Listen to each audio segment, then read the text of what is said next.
Welcome to NatureLabs' live coverage of the Ontario provincial election. Of course, every time we go to the polls, provincially or federally, we're here to help break it all down, to go beyond the media and explain those terms and definitions you might hear on the news, and contextualize it for you, to help you understand how it relates to what you're learning in class and what it all means for the communities where you live, to our country, and to our world.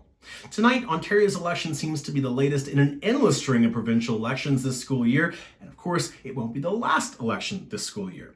We're likely to have a federal election in the next few weeks or months. We're also likely to be going to the polls in PEI and Newfoundland and Labrador after their premiers surprisingly resigned in recent weeks. But tonight, it's all about Ontario. So what are we looking for in this Ontario election? Well, if the polls are to be believed, this won't be a particularly close race.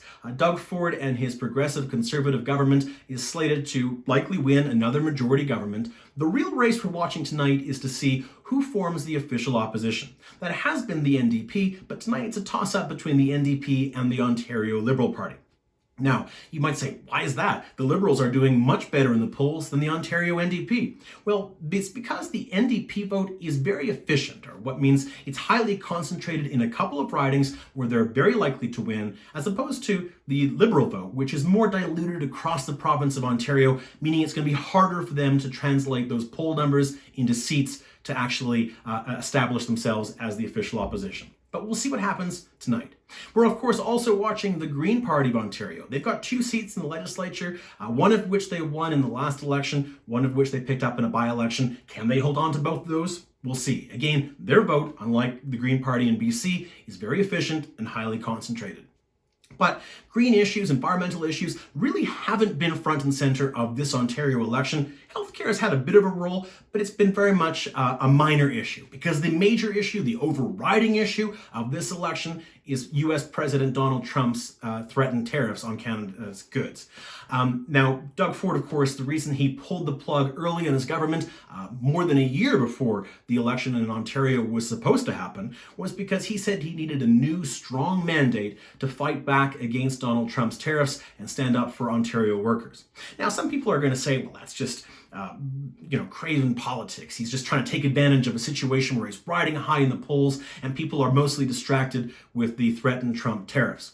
And that might be true, but you got to remember, people go into politics because they need power. They want power. Not for the sake of power, or at least not usually, but because they believe they've got the right ideas to address the issues of our time. And of course, to see that vision come to reality, they've got to have power.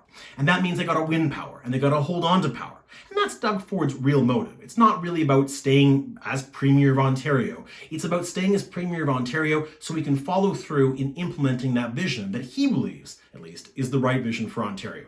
Whether the Ontario voters will agree or not, we'll see. But the reality is, across this country, premiers, prime ministers have always been likely to pull the plug on their government early if it means a better chance of staying in government and following through with that vision that they believe is right.